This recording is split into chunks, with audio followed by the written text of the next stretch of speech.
Hi everyone, I'm Arav from BITS Pilani pursuing mechanical engineering. Today I'll be presenting a commentary on a research paper. Now that title is a real mouthful.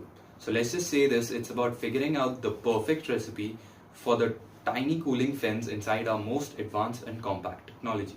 Imagine trying to cool a powerful rocket engine, a super fast laptop, or even a small drone. They all get incredibly hot and they all have to fit into very tight spaces. That's where compact heat exchangers come in. Think of it as a super efficient miniature radiator. This research explores one of the most popular designs, which uses tiny staggered metal fins, kind of like a complex metal maze, to pull heat away from the sensitive parts. The challenge, as the authors pointed out, is that the old design rule books were incomplete. They only worked for perfectly smooth airflow or totally chaotic turbulent airflow. They failed in that messy in-between zone, which is exactly where most real-world devices actually operate. This paper tackles this by developing one single continuous formula that works everywhere.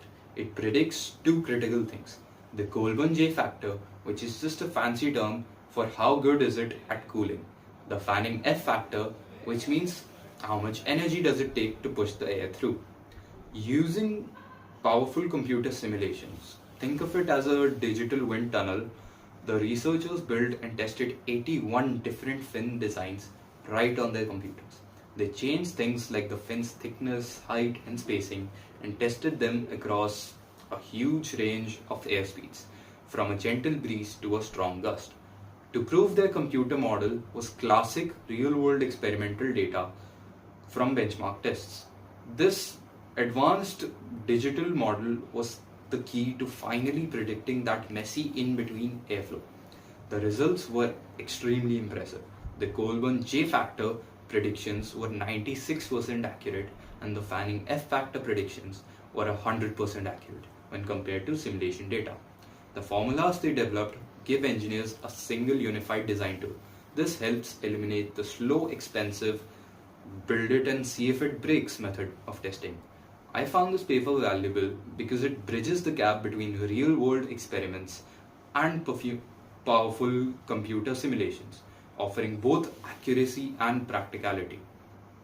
While it does simplify things, for example, it assumes the fins are perfectly smooth and ignores tiny manufacturing bumps, it provides an excellent foundation for designing the next generation of cooling systems.